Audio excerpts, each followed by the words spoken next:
নমস্কার আমার ছোটো ছোটো ভাই বোন এবং আমার স্টুডেন্টরা, আশা করছি তোমরা ভগবানের কৃপায় সবাই ভালো রয়েছো। আমরা বিগত কয়েকদিন ধরে আমাদের নতুন এবছরে যে সেমিস্টার প্রথা চালু হয়েছে 11-এর সেই সমস্ত ক্লাস নিয়ে উপস্থিত হচ্ছি আমার এই চ্যানেলে, এবং সাথে 12-এরও ক্লাস নিয়ে উপস্থিত হচ্ছি। যারা নতুন এখনও পর্যন্ত আমার চ্যানেলটা দেখো না তাদের উদ্দেশ্যে বলবো আজকের ক্লাস অবশ্যই দেখো, যদি ভালো লেগে থাকে, যদি তোমরা এরকম পার্ট টু পার্ট পড়া পেতে চাও এবং সেখান থেকে কি কি শর্ট কোশ্চেন হয় এবারের জন্য সেটা যদি দেখে নিতে পারো এবং একই সঙ্গে মুখস্থ করে নিতে পারো, তাহলে তোমরা কিন্তু পরীক্ষাতে 100% নাম্বার পাবে। তাই বলবো যারা নতুন এসেছো তাদের উদ্দেশ্যে, তোমরা যদি আমার এই ক্লাসটা ভালো লাগে তাহলে লাইক করে অবশ্যই চ্যানেলটাকে সাবস্ক্রাইব করে পাশে থাকা বেল আইকন প্রেস করে অল নোটিফিকেশন করে দেবে। তাহলে যখনই আমি এইরূপ ক্লাস নিয়ে উপস্থিত হব সময় মতো তোমরা সেগুলো তোমাদের ফোনে পেয়ে যাবে। আমি বর্ষা বর্ণনম এবং উপমন্যু কথা গল্পর আকারে দিয়েছি, ওখান থেকে কি কি শর্ট কোশ্চেন হয় আমরা পরপর নিয়ে আসব। এখন আমরা কৃপণহ কপালী যে নাটক রয়েছে সেটা নিয়ে আজকে আলোচনা করব। আর যারা পুরনো রয়েছে আমার স্টুডেন্টরা, আমার প্রিয় স্টুডেন্টরা, তাদের উদ্দেশ্যে বলবো অসংখ্য ধন্যবাদ। তোমরা অবশ্যই এইরকমভাবেই ক্লাস করতে থাকো, আমার ক্লাস ফলো করো, তাহলে তোমরা 100% নম্বর অবশ্যই পাবে। এবং ছোটো ছোটো যে পড়া নিয়ে আসছি সেরকম যদি তোমরা পড়ো, সেভাবে যদি তোমরা শর্ট কোশ্চেন এখন থেকে করে নিতে পারো, তাহলে কিন্তু তোমাদের কোনো অসুবিধা হবে না। যারা নতুন আসছো তাদের উদ্দেশ্যে বলবো এখানে আমি কিন্তু ব্যাকরণ অলরেডি সন্ধি সম্পর্কে আলোচনা করে দিয়েছি, এবং বর্ষা বর্ণনম আর উপমন্যু কথা গল্পের আকারে দেওয়া হয়েছে। যদি তোমরা পেতে চাও অবশ্যই আমার চ্যানেলে গিয়ে ভিজিট করে নিও, ডেসক্রিপশান বক্সে চেক করো, ওখানে পেয়ে যাবে। তো আজকে আমরা আমাদের 11-এর যে নাটকটা রয়েছে সেই নাটক সম্পর্কে কিছুটা তুলে এনেছি এবং সেটা আমরা ধরে ধরে পড়ব, এবং সাথে সেখান থেকে কি কি শর্ট কোশ্চেন হয়, এর ভেতর কি কি শর্ট কোশ্চেন হয় সেটা যদি আমরা পড়ে নিতে পারি এবং লাইন ওয়াইজ যদি সঠিকভাবে আমরা পড়তে পারি, যাই শর্ট কোশ্চেন দিক না কেন আমরা কিন্তু সঠিকভাবে লিখতে পারবো। অতএব আমরা কথা না বাড়িয়ে আমাদের ক্লাসটা আজকে শুরু করি। তো কৃপণহ কপালী সম্পর্কে বেশি কিছু বলার নেই। এইটা হলো এক ধরনের নাটক। এই নাটকটা পড়ছে রূপকের ভেতর, রূপক হচ্ছে নাটকের একটা অংশ। এই কৃপণহ কপালী যে নাটকটা, এটা কি ধরনের নাটক? হাস্যকর নাটক, যেটা সংস্কৃতে হাস্যকর নাটকগুলোকে বলা হয় প্রহসন। সেই প্রহসন জাতীয় নাটক হচ্ছে কৃপণহ কপালী। এই কৃপণহ কপালী কোথা থেকে নেওয়া হয়েছে? চিপিটক চর্বণম নামক একটা গ্রন্থ থেকে নেওয়া হয়েছে কৃপণহ কপালী। চিপিটক চর্বণম এই নাটকটার আসল নাম, কিন্তু যতটা আমাদের পড়া পাঠ্যাংশে রয়েছে সেখানে বেশিরভাগ অংশটাই আবর্তিত হয়েছে কৃপণহ কপালীহি, মানে কৃপণ কপালীকে নিয়ে, তাই এখানে নামকরণ করা হয়েছে বিষয় অনুযায়ী কৃপণহ কপালী। লিখেছেন কে? শ্রীজীব ন্যায়তীর্থ। এই শ্রীজীব ন্যায়তীর্থ ইনি লিখেছেন কৃপণহ কপালী। এই কৃপণহ কপালী যে শ্রীজীব ন্যায়তীর্থ লিখেছিলেন, এই নাটকটা সর্বপ্রথম তিনি যেখানে কাজ করতেন সেই কলেজে প্রথম কিন্তু এই নাটকটা হয়েছিল, প্রথম পরিবেশিত হয়েছিল। সেই কলেজ কি? বঙ্কিমচন্দ্র কলেজ, নৈহাটির ঋষি বঙ্কিমচন্দ্র কলেজে কিন্তু সবের প্রথম এই শ্রীজীব ন্যায়তীর্থের চিপিটক চর্বণম নাটকটা পরিবেশিত হয়েছিল, অর্থাৎ অভিনয় করা হয়েছিল, ফার্স্ট অভিনয় করা হয়েছিল। শ্রীজীব ন্যায়তীর্থ কোথায় জন্মগ্রহণ করেছিলেন? তিনি জন্মগ্রহণ করেছিলেন নৈহাটির অন্তর্গত 24 পরগনা, উত্তর 24 পরগনার নৈহাটির অন্তর্গত ভাটপাড়াতে তিনি 1993 খ্রিস্টাব্দে 26 জানুয়ারি জন্মগ্রহণ করেছিলেন। তাহলে কোথায় জন্মগ্রহণ করেছিল? উত্তর 24 পরগনার নৈহাটির অন্তর্গত ভাটপাড়াতে 1893 খ্রিস্টাব্দে 26 জানুয়ারি তিনি জন্মগ্রহণ করেছিলেন। তার বাবার নাম ছিল পঞ্চানন। তিনি কি করতেন? তাঁর একটি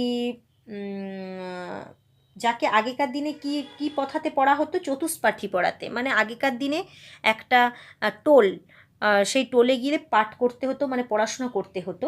সেখানে এই পঞ্চানন তর্করত্ন ইনি কী করতেন না, একটা ওই রকম একটা টোল খুলে রেখেছিলেন। সেখানে এই শ্রীজীব ন্যায়তীর্থ কিন্তু ছোটোবেলায় পড়েছেন এবং উনি সর্বপ্রথম বিএতে ভালো রেজাল্ট করে এবং এমএতে স্বর্ণপদক সহ ফার্স্ট ডিভিশনে পাশ করার পর উনি সবের প্রথম কিন্তু বাবার ওই টোলেই কিন্তু শিক্ষকতা করতেন।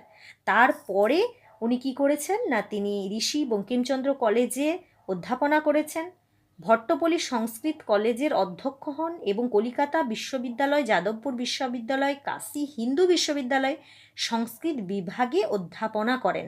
তিনি অনেক জায়গাতে অধ্যাপনা করেছেন। এইগুলো হলো শ্রীজীব ন্যায়তীর্থ সম্পর্কে কিছু কথা। এগুলোর মধ্যে তেমন একটা কোশ্চেন পড়ে না, টুকটাক কোশ্চেন যেগুলো পড়তে পারে, শ্রীজীব ন্যায়তীর্থ কোথায় জন্মগ্রহণ করেছেন, কত সালে জন্মগ্রহণ করেছেন, তার পিতার নাম কি এবং তিনি কোথায় বিদ্যা দান করতেন, এইগুলো হয়তো পড়তে পারে। তাই সেই সম্পর্কে আমরা একটু জেনে নিলাম। শ্রীজীব ন্যায়তীর্থ অর্থাৎ আমাদের যিনি নাটকটা লিখেছেন তার সম্পর্কে একটু জেনে নিলাম। এবার তাহলে আমরা আমাদের মূল পাঠ্যাংশ কী রয়েছে সেটা দেখব। কৃপণহ কপালী কথার অর্থ হলো কপালী একজনের নাম, আর কৃপণহ মানে হচ্ছে কৃপণ, যে ব্যক্তির টাকা পয়সা থাকা সত্ত্বেও যে ব্যক্তি টাকা পয়সাকে সঠিকভাবে খরচ করতে চায় না, টাকা পয়সাকে জমিয়ে রাখার চেষ্টা প্রবণতা রাখে, তাকে নিজের যাবতীয় জীবনে যেটা প্রয়োজন সেটাকে, জীবনের প্রয়োজনকেও বাধাপ্রাপ্ত করে, টাকা পয়সা থাকা সত্ত্বেও জীবনের যে অংশটা লাগবে সেটাকে কেনা থেকে বিরত থাকে, তাকে বলা হয় কৃপণ ব্যক্তি। সেই কৃপণ কে না কপালী, সেই কপালীর কৃপণতা আজকে আমরা আমাদের নাটকের ভিতরে আমরা দেখতে পাবো। চলো কি বলেছে আমরা দেখি। নাটকটা কিন্তু হাস্য নাটক বলেইছেই আগে, প্রহসন জাতীয়। তো কি বলেছে দেখব। আচ্ছা, চিপিটক চর্বণম মানে কি? চিপিটক চর্বণম মানে কিন্তু একটা রয়েছে, এই আসল গ্রন্থটার নাম হচ্ছে চিপিটক চর্বণম। তাহলে নেওয়া হয়েছে কোথা থেকে? কৃপণহ কপালী, চিপিটক চর্বণম থেকে। এই চিপিটক চর্বণমে বলা এর মানে হচ্ছে চিড়ে চেবানো। একজন ব্যক্তির অনেক টাকা পয়সা থাকা সত্ত্বেও তিনি যে চিড়ে চিবাতে পারেন, সেই ঘটনাটা কিন্তু পুরো গল্পটার ভেতরে রয়েছে, মানে নাটকটার ভেতরে রয়েছে। আমরা তার কিছুটা অংশ দেখব। এই চিপিটক চর্বণম কিন্তু এক অঙ্ক বিশিষ্ট একটা প্রহসন। তো চলো আমরা কথা না বাড়িয়ে দেখে নিই কী বলেছে আমাদের পাঠ্যাংশে। কপালী বলছে, প্রথমেই কপালী বলছে, অরে দুষ্ট পাপিষ্ঠ দাসী, ওরে দুষ্ট পাপিষ্ঠ দাসী বলে ডাকছে কাকে? মন্থরাকে, তার বাড়ির কাজের মেয়েকে ডাকছে। মন্থরা তখন যুক্ত পানি অর্থাৎ দু হাত জড়ো করে মন্থরা প্রবেশ করছে আমাদের স্টেজের ভেতর এবং বলছে, দেব বাবু কিঙ্ক মামো আকারয়সী, আপনি কি আমায় ডাকছেন? কিঙ্ক মামো আকারয়সী, আপনি কি আমাকে ডাকছেন? রঙ্গিনী অর্থাৎ কপালীর স্ত্রী রঙ্গিনী, তিনি কি করছেন? মুখে অঙ্গুলি অর্পয়িত্বা সনৈ নিষ্ক্রান্তা, রঙ্গিনী মুখে আঙুল দিয়ে ধীরে ধীরে স্টেজ থেকে বেরিয়ে গেলেন, নিষ্ক্রান্তা হয়ে গেলেন, মঞ্চ থেকে বেরিয়ে গেলেন। তারপর কপালী বলছে, কিঙ্ক বধিরাসি, তুই কি শুনতে পাচ্ছিস না? তুই কি কানে কম শুনিস? সেটাকেই বলেছে কিং বধিরাসি। অরে গর্ভদাসী, ও হে হতচ্ছাড়ি, আতপ বর্ষাত্রাণং হর্ষায় যৎ শরণম আপন্নানাম, যা আতপ অর্থাৎ তাপ থেকে, বর্ষা থেকে আনন্দ প্রদান করে, যে আমাদের শরণ দেয়, সেই তাকে কি করেছিস? নে আপন্যাম, তাকে তুই ছুঁড়ে ফেলে দিয়েছিস। কোথায়? কর্তৃত বালদ্রুমবৎ, তাকে তুই ছুঁড়ে ফেলে দিয়েছিস পথি, সেই তাকে তুই পথে ছুঁড়ে ফেলে দিয়েছিস। অর্থাৎ কপালী বলতে চাচ্ছে রাস্তাতে আস্তে আস্তে সে রাস্তাতে একটা ছাতা গুড়িয়ে পেয়েছে। সেই ছাতাটা আমাদের কি করে? বর্ষা থেকে এবং বর্ষা, তাপ, এইগুলো থেকে রক্ষা করে আমাদেরকে হর্ষ মানে আনন্দ প্রদান করে থাকে। এবং সেইটা কি করেছে না, ওই যে মন্থরা, কপালীর যে বাড়ির যে চাকরানি সে কী করেছে না তাকে পথে ছুঁড়ে ফেলে দিয়েছে। তৎপতিতম অহস্পর্ধা, তুই তাকে ফেলে দিয়েছিস। তৎপতিতম অহস্পর্ধা, তুমি তাকে ফেলে দিয়েছ, এত বড় তোমার স্পর্ধা। মম পুত্র পৌত্র সুখ ভোগ্যং, আমার পুত্র আমার নাতি নাতনির যে সুখ প্রদান করবে সেই ছত্রম ইদম, সেই ছাতা নিক্ষিপয়সী নির্দয়ম, সেই ছাতাকে ফেলে দিয়েছিস রাস্তাতে নির্দয়ম। এই রকম তোর সাহস কি? তুই আমার পুত্র আমার নাতি নাতনিদের ভোগের জিনিস যে ছাতা তাকে তুই রাস্তায় ফেলে দিয়েছিস, এটাই তোর এতই নির্দয় তুই? কে বলছে না কপালি বলছে তার যে চাকরানি মন্থরাকে। তারপরে মন্থরা কি উত্তর দিচ্ছে দেখি চলো। মন্থরা বলছে নাসা কর্ণং স্পৃষ্টা, নাক কান স্পর্শ করে মন্থরা বলছে ঈদৃশম অকার্যং পুন ন অহং করিষ্যামি, এইরূপ কার্য পুনরায় আমি কখনো করব না। ন অহং করিষ্যামি, এইরূপ কার্য পুনরায় আমি কখনো করব না। তৎ মর্ষয়তু মাঙ্ক মহাভাগহ, তৎ তাই আমাকে মর্ষয়তু ক্ষমা করো, মাং আমাকে ক্ষমা করো, আমাকে মহাভাগ, হে কর্তা হে বাবু আপনি আমাকে এবারের জন্য ক্ষমা করে দিন। সত্যং কথয় আমি, সত্য কথা বলছি আমি।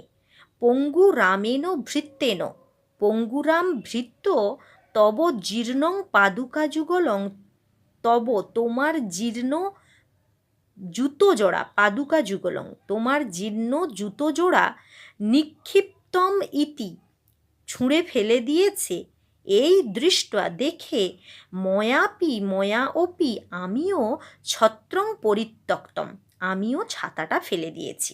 মন্থরা বলছে সত্য কথা বলবো, পঙ্গুরামেন, পঙ্গুরামকে না ওই কপালির বাড়ির যে চাকর রয়েছে সেই চাকর হচ্ছে পঙ্গুরাম, সেই পঙ্গুরাম ভৃত্য কি করেছে না সেই কপালির জীর্ণ পাদুকা দুটো জোড়া জুতো জোড়া কি করেছে নিচে ফেলে দিয়েছে, রাস্তাতে ফেলে দিয়েছে। এটা দেখে সেই মন্থরা কি করছে না সেও তার ছাতাটাকে পরিত্যক্ত ফেলে দিয়েছে, ছেঁড়া ছাতা বলে ফেলে দিয়েছে। কপালি তখন বলছে কিং নাম মম পুরাতনং পাদুকা যুগলং ভিত্তেন দূরীকৃতম, কি বললি? আমার পুরাতন পাদুকা যুগল জুতো জোড়া ভৃত্য দূর করে দিয়েছে, মানে ফেলে দিয়েছে। অরে মম দুর্ভাগ্য দুর্গ্রহ, হায় হায় আমার কি দুর্ভাগ্য, আমার কপালের কি দুর্ভাগ্য। দাসাপ সদ হতচ্ছাড়া, কথই ক তাবৎ পাদুকাদ্বয়ম, কোথায় কোথায় ফেলে দিয়েছিস সেই পাদুকাদয়কে অর্থাৎ জুতো জোড়াকে, নিক্ষিপ্ত মানসী তুই কোথায় সেই পাদুকা যুগলকে নিক্ষেপ করে দিয়েছিস অর্থাৎ ফেলে দিয়েছিস, হতভাগা সেই জুতো জোড়াকে কোথায় ফেলে দিয়েছিস। এটা জিজ্ঞেস করছে কে না কপালি জিজ্ঞেস করছে তার ভৃত্য পঙ্গুরামকে। এবার ভৃত্য পঙ্গুরাম প্রবেশ করে বলছে কর্তা অলিকং কথয়তি দাসী, অলিকং মিথ্যা কথা দাসী বলছে। তথা বিধস্য কুকার্যস্য কারক ন ভবতি তে চতুরদাস, তথা বিধস্য এইরূপ কুকার্যস্য এইরূপ কুকাজ কারক ন ভবতি তে চতুরদাস, আপনি কি মনে করেন এই রকম কুকাজ করতে পারে আপনার চতুর্দাস? কীরকম চালাক ভৃত্য, কপালিকে বলছে যে আপনি ওর কথা বিশ্বাস করবেন না, দাসীর কথা বিশ্বাস করবেন না, ও দাসী মিথ্যে কথা বলছে। আপনি কি এটা বিশ্বাস করেন যে আমার মতো চালাক একজন ভৃত্য এই রকম কাজ করতে পারে? এটা কে বলছে না কপালির ভৃত্য পঙ্গুরাম বলছে। এক কুকুরহ পাদুকা মুখ ধাবন নিষ্ক্রান্ত, একটা কুকুর দুজোড়া জুতো মুখে নিয়ে ছুটে বেরিয়ে গেল কোথা থেকে? মঞ্চ থেকে। মন্থরা তখন বলছে, দাসী বলছে কর্তা পশ্য দেখো দেখো, অয়ং কুকুরহ পাদুকা মুখ ধাবতী, ওই কুকুরটা পাদুকা মুখ অর্থাৎ জুতো জোড়া মুখে করে ধাবতী ছুটে যাচ্ছে। কপালি তখন বলছে দৃষ্টময়া কুকুরহ, আমার দ্বারা কুকুরটাকে দেখা হলো। যাবৎ পাদুকা মত ছেত্তু মেনম অনুধাবামি। যাবৎ পাদুকা, ওই পাদুকাকে যতক্ষণ না আমার দ্বারা ছেত্তুম অনুধাবামি, আনা হচ্ছে, ততক্ষণ আমি ওকে ধাবন করব, মানে তাড়িয়ে নিয়ে যাব। অর্থাৎ কুকুরের কাছ থেকে আমি আমার পাদুকা দুটোকে কি করে আনবো না, ফিরিয়ে নিয়ে আসব। এ কথা বলছে কে? বলছে না ওই কপালি বলছে। ছত্রং কক্ষে নিধায় ধাবন নিষ্ক্রান্ত। ছত্রং কক্ষে, তার যে ছাতাটা, সেই ছিন্ন ছাতাটা গুড়িয়ে এনেছিল, সেটাকে কক্ষে বাড়িতে রেখে নিধায় ধাবন নিষ্ক্রান্ত, ছুটে বেরিয়ে গেল মঞ্চ থেকে। মন্থরা তারপর বলছে, দাসী বলছে, অরে ধূর্ত, ওই ধূর্ত, মিথ্যা কথনঙ্ক ন সহতে দেব অপি। মিথ্যা কথা সহ্য করতে কিন্তু দেবতারাও পারে না। ধর্ম কুকুর রূপঙ্ক ধারয়ন দেব ঝটি ত্যাগত। ধর্ম কুকুরের রূপ ধারণ করে দেব তাড়াতাড়ি, মানে ধর্ম দেবতা তাড়াতাড়ি চলে এসেছে। কুকুর রূপ ধারণ করে ধর্মরাজ কি করছে না, তাড়াতাড়ি চলে এসেছে। দেবতা কিন্তু মিথ্যা কথা সহ্য করতে পারে না। মন্থরা কাকে বলছে? পঙ্গুরামকে বলছে অরে ধূর্ত। পঙ্গুরাম তখন বলছে, তিষ্ঠ, ঠিক আছে, অহমপি পশ্যামি তবৈকঙ্ক দিনম উত মম মম একঙ্ক দিনম। তখন বলছে পঙ্গুরাম, অহমপি, আমিও, পশ্যামি দেখব, তব তব একঙ্ক দিনমুত, তোমার একদিন, না মম একম দিনম, না আমার একদিন। পঙ্গুরাম তাকে ধমকানি দিচ্ছে, কাকে? মন্থরাকে। বলছে, তিষ্ঠ, দাঁড়াও, আমিও দেখছি তোমার একদিন না আমার একদিন। এ কথা বলছে কে? পঙ্গুরাম। তাহলে কি? অহমপি পশ্যামি তবৈকঙ্ক দিনমুত মমৈকঙ্ক দিনম, তোমার একদিন না আমার একদিন আমিও দেখছি। তখন মন্থরা বলছে প্রত্যুত্তরে, পঙ্গুরামের প্রত্যুত্তরে, তং কিং মে করিষ্যসি, তুমি কি করবে আমার, মানে তং কিং মে করিষ্যসি, যেহেতু এরা চাকর, তাদের কথা কি তং, তুই কি করবি আমার। ইত্যঙ্গুষ্ঠং দর্শয়তি, ইতি অঙ্গুষ্ঠং দর্শয়তি, এই বলে সেই মন্থরা তাকে বুড়ো আঙ্গুল দেখালো। কাকে? না সেই পঙ্গুরামকে বুড়ো আঙ্গুল দেখালো। এই ছিল আমাদের আজকের যতটুকু আমরা পড়া নিয়ে এসেছি কৃপণহ কপালি থেকে, সেই অংশটা। অর্থাৎ এইখানে কি বলা হলো, কপালি সে রাস্তাতে আস্তে আস্তে একটা ছাতা গুড়িয়ে পেয়েছে, ছেঁড়া ছাতা। সেই ছেঁড়া ছাতাতে দেখতে পেয়েছে তার ছাতা। তখন সে ভেবেছে যে এটা ফেলে দিয়েছে আমার স্ত্রীর কথায় মন্থরা, অর্থাৎ আমার বাড়ির যে কাজের চাকরানি, সে ফেলে দিয়েছে আমার ছাতাটা। তখন মন্থরাকে ডেকে গালমন্দ করে তাকে বলল যে তুমি আমার ছাতাটা কেন ফেলে দিয়েছো। তখন মন্থরা বলল যে আমাকে ক্ষমা করে দেবেন, আর আমার ভুল হয়ে গেছে, আমি এটা করেছি। আপনার ভৃত্য পঙ্গুরাম আপনার দুটো জুতো, মানে একজোড়া জুতো যখন ছেঁড়া জুতো ফেলে দিয়েছে, তাই দেখে আমি এই আপনার ছেঁড়া ছাতাটাকে পরিত্যাগ করেছি, মানে ফেলে দিয়েছি। তখন কপালি কি বলছে যে কি, আমার পাদুকা যুগলো ফেলে দিয়েছে ভৃত্য, এটা আমার কি দুর্ভাগ্য, এই কথা বলছে। এবং সে কথা বলার পর তারপর ভৃত্যকে ডেকেছে, এবং ভৃত্য বলছে না ওই দাসী মিথ্যে কথা বলছে। আর সেই মুহূর্তে একটা কুকুর সেই জুতো জোড়া মুখে নিয়ে ছুটে গেছে। কর্তা দেখার পর সেখানে কি করলো, কর্তা সেই কুকুরের পেছনে পেছনে ছুটলো, এবং সেই পঙ্গুরাম যে মিথ্যে কথা বলেছে তার পরিপ্রেক্ষিতে মন্থরা বলছে যে ওরে ধূর্ত, মিথ্যা কথা দেবতারাও কিন্তু সহ্য করে না। এখানে দেবতা ধর্ম তিনি কি করেছেন না, কুকুরের রূপ ধারণ করে তোমার সঠিকটাকে জানানোর জন্য চলে এসেছে, এই কথা বলেছে। পঙ্গুরাম তারপরে বলছে তখন দাসীকে যে তোমার দেখবো, আমিও দেখবো তোমার একদিন কি আমার একদিন।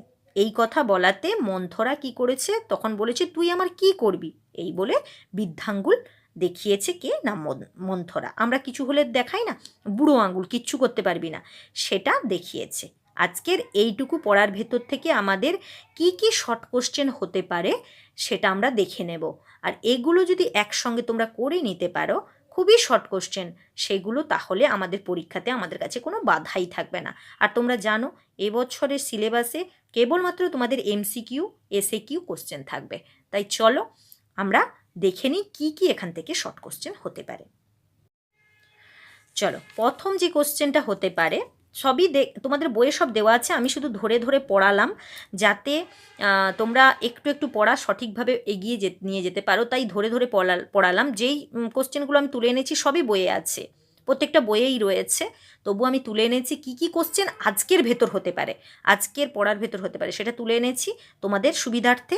অবশ্যই একবার করে দেখে নাও, আর কি কি দিয়েছি সেগুলো এখান থেকেও তুলতে পারো, না হলে তোমরা বই থেকেও দেখতে পারো। শুধু কি কি হতে পারে সেটা দেখে নাও। দৃশ্যকাব্যের অপর নাম কি? আমরা জানি দৃশ্যকাব্যের অপর নাম রূপক। রূপক কত প্রকার হয়? 10 প্রকার হয়। কৃপণহ কপালী কি জাতীয় রচনা? আগেই বলেছি হাস্যকর অর্থাৎ প্রহসন জাতীয়। ঘুরিয়ে কোশ্চেন পড়তে পারে, কৃপণ কপালী কি ধরনের নাটক? প্রহসন জাতীয় নাটক। কৃপণহ কপালী নামক নাটকের রচয়িতাকে? শ্রীজীব ন্যায়তীর্থ। আমরা জানি পড়ার যিনি লিখেছেন নাটক শ্রীজীব ন্যায়তীর্থ। শ্রীজীব ন্যায়তীর্থ কোথায় জন্মগ্রহণ করেছেন? নৈহাটির ভট্টপাড়ায়। আমরা দেখলাম, প্রথমেই বললাম নৈহাটির ভট্টপাড়ায় তিনি জন্মগ্রহণ করেছেন। শ্রীজীব ন্যায়তীর্থ কত সালে জন্মগ্রহণ করেন? 1893 খ্রিস্টাব্দে জন্মগ্রহণ করেন। শ্রীজীব ন্যায়তীর্থের পিতার নাম কি? পণ্ডিত পঞ্চানন তর্করত্ন। পণ্ডিত পঞ্চানন তর্করত্ন। কৃপণহ কপালী নাটকটি কোথা থেকে গৃহীত হয়েছে? চিপিটক চর্বণম থেকে গৃহীত হয়েছে। আমাদের প্রথমেই লেখা আছে চিপিটক চর্বণম মানে চিড়ে চেবানো থেকে হয়েছে। শ্রীজীব ন্যায়তীর্থ কি নামে পরিচিত ছিলেন? অনন্ত পুরুষ নামে পরিচিত ছিলেন।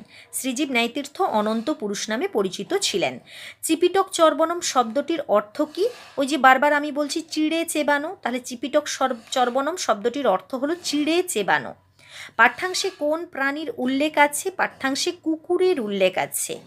প্রহসনটির নায়ককে? প্রহসনটির নায়ক হচ্ছে কপালী। কপালী স্ত্রীর নাম কি? রঙ্গিনী। নাটকের নায়িকাকে? কপালী স্ত্রী রঙ্গিনী। পাঠ্যাংশে কটি চরিত্র রয়েছে? মোট 5টি চরিত্র আমরা দেখতে পাব। পাঠ্যাংশে কয়টি অঙ্ক বিশিষ্ট? 1টি অঙ্ক বিশিষ্ট। কপালীর বাড়ির পরিচারিকাকে? মন্থরা। পঙ্গুরামকে? কপালীর বাড়ির পরিচারক, মানে একজন মেয়ে পরিচারিকা এবং একজন পরিচারক ছেলে রয়েছে। পঙ্গুরাম হচ্ছে ছেলে আর মেয়ে হচ্ছে মন্থরা। এর থেকে আর কি কি শর্ট কোশ্চেন হতে পারে? কে নিজ পত্নী ভৃত্যদের উপর সর্বদা অত্যাচার করত? কে নিজ পত্নী ভৃত্যদের উপর সর্বদা অত্যাচার করত? কপালী নিজ পত্নী ভৃত্যদের উপর সর্বদা অত্যাচার করত কপালী। অরে দুষ্টে, এখানে অরে বলতে কাকে বোঝানো হয়েছে? এই কথাটা প্রথমে কাকে বলা হয়েছিল? কে বলেছিল? কপালী বলেছিল মন্থরাকে, তাহলে মন্থরা। মুখে অঙ্গুলি অর্পয়িত্বা শনৈ নিষ্ক্রান্তা, কার কথা বলা হয়েছে? যখন এটা শুরু হয়েছিল তখন আমরা দেখতে পেয়েছিলাম স্টেজ থেকে মুখে আঙুল দিয়ে তাঁর স্ত্রী কপালীর স্ত্রী রঙ্গিনী বেরিয়ে গিয়েছিল, তাহলে রঙ্গিনীর কথা বলা হয়েছে। কপালীর কথাতে গ্রীষ্ম বর্ষা থেকে তাকে কে রক্ষা করত? ছাতা। গ্রীষ্ম বর্ষা থেকে তাকে রক্ষা করত ছাতা। কপালীর ছাতা কে ফেলে দিয়েছিল? মন্থরা ফেলে দিয়েছিল, তার দাসী মন্থরা ফেলে দিয়েছিল। ছাতা কোথায় ফেলে দেওয়া হয়েছিল? রাস্তাতে ফেলে দিয়েছিল। কপালীর মতে ছেলে নাতি নাতনিদের সুখভোগ্য কি? ছাতা। ছাতা নিয়েই তিনি বলেছেন যে তারপরে তার নাতি নাতনি ছেলেদের এই ছাতা সুখভোগ্য। মর্ষয়তু এর অর্থ কি? আগেও বলেছি মর্ষয়তু এর অর্থ কি? ক্ষমা করো। পঙ্গুরাম মনিবের কি ফেলে দিয়েছিল? জুতো জোড়া ফেলে দিয়েছিল। কিং নাম মম পুরাতনং পাদুকা যুগলং ভৃত্যেন দূরীকৃতম, কার উদ্দেশ্যে বলা হয়েছে? পঙ্গুরামের উদ্দেশ্যে। কপালী বলেছে পঙ্গুরামের উদ্দেশ্যে কিং নাম মম পুরাতনং পাদুকা যুগলং ভৃত্যেন দূরীকৃতম, কি বলে আমার দুটো পাদুকা যুগল ভৃত্য ফেলে দিয়েছে? এটা কার উদ্দেশ্যে বলেছিল? পঙ্গুরামের উদ্দেশ্যে। দুর্ভাগ্য দুর্গ্রহ কথার সংস্কৃত প্রতিশব্দ। দুর্ভাগ্য দুর্গ্রহ কথার সংস্কৃত প্রতিশব্দ খুব ইম্পর্ট্যান্ট। দুর্ভাগ্য দুর্গ্রহ কথার সংস্কৃত প্রতিশব্দ দুর্দৈবম, সংস্কৃত প্রতিশব্দ, ভালোভাবে মনে রাখবে। কপালী ছাতাটি কোথায় রেখেছিল? ঘরে রেখেছিল। কে জুতো মুখে নিয়ে দৌড়চ্ছিল? কুকুর। কুকুরকে জুতো মুখে নিয়ে দৌড়তে প্রথম কে দেখেছিল? কপালী দেখেছিল। অরে ধূর্ত, কে কাকে বলেছে? যখন পঙ্গুরাম মানতে চাচ্ছিল না তখন মন্থরা বলেছিল পঙ্গুরামকে অরে ধূর্ত। মিথ্যা কথা কারা সহ্য করে না? দেবতারা মিথ্যা কথা সহ্য করে না। কুকুরের রূপ ধারণ করে কে উপস্থিত হয়েছে? মন্থরার মনে হয়েছে ধর্ম। কুকুরের রূপ ধারণ করে ধর্ম উপস্থিত হয়েছে, এ কথা মন্থরা বলেছিল পঙ্গুরামকে। তাহলে কে উপস্থিত হয়েছে? ধর্ম। তবৈকঙ্ক দিনম উত মমৈকঙ্ক দিনম, বাক্যটির অর্থ কী? খুব ইম্পর্ট্যান্ট। তবৈকঙ্ক দিনম উত মমৈকঙ্ক দিনম, বাক্যটির অর্থ কী? তোমার একদিন কি আমার একদিন। এই কোশ্চেনটাও কিন্তু খুব ইম্পর্ট্যান্ট। তোমার একদিন কি আমার একদিন। এখান থেকে আর একটা কোশ্চেন হয়, ইত্যঙ্গুষ্ঠঙ্ক দর্শয়তি, কে দেখিয়েছিল? ইত্যঙ্গুষ্ঠং ইতি, এই কথা বলে অঙ্গুলি কে দেখিয়েছিল? মন্থরা। তাহলে ইত্যঙ্গুষ্ঠং দর্শয়তি কে দেখিয়েছিল? মন্থরা। আমাদের আজ যা পড়া হলো সেখান থেকে এই কোশ্চেনগুলো হয়। তোমরা চাইলে ভিডিও স্টপ করে দেখে নিতে পারো, অথবা তোমাদের বইয়ের সমস্ত কোশ্চেন আছে, সমস্ত অ্যান্সার আছে। তোমরা যেটা পড়ালাম সেটা শুধু ভালো করে পড়বে এবং ভালো করে বোঝার চেষ্টা করো, তাহলে তোমাদেরকে যে কোনো কোশ্চেন দিলেই কিন্তু তোমরা পারবে। এভাবে আমরা অল্প অল্প করে ধরে ধরে নিয়ে আসবো এবং সেখান থেকে শর্ট কোশ্চেনও দিয়ে দেব। যদি তোমরা এইরূপ ক্লাস পেতে চাও, যারা নতুন তাদের উদ্দেশ্যে বলছি, অবশ্যই আমার চ্যানেলটাকে সাবস্ক্রাইব করে পাশে থাকা বেল আইকন প্রেস করে অল নোটিফিকেশান করে দেবে। আমি যখন যেইরূপ ভিডিও নিয়ে উপস্থিত হব সময় মতো তোমরা সেগুলো পেয়ে যাবে।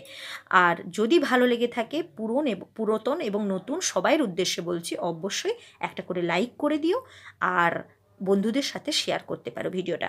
আর যদি তোমাদের সত্যিই ভালো লেগে থাকে, অবশ্যই লাইক না করে যাবে না। এই লাইকটা করা থেকে কিন্তু আমি অনুপ্রাণিত হই যে তোমাদের ভালো লেগেছে। আর একটা কথা তোমরা কমেন্ট করে বলতে পারো তোমাদের কি ক্লাস লাগবে, আমি সেই ক্লাস নিয়ে উপস্থিত হব। যে কোনো টপিকের ওপর ক্লাস তোমরা চাইতে পারো, আমি সেটা দেব। তোমরা অবশ্যই কমেন্ট করে আমাকে জানিও কি ক্লাসটা তোমরা পেতে চাও। আজ এখানেই রাখলাম, পরবর্তী সময় নতুন ভিডিও নিয়ে উপস্থিত হচ্ছি। যতক্ষণ আর নতুন ভিডিও নিয়ে উপস্থিত হচ্ছি ততক্ষণ পর্যন্ত সবাই ভালো থাকবে, সুস্থ থাকবে।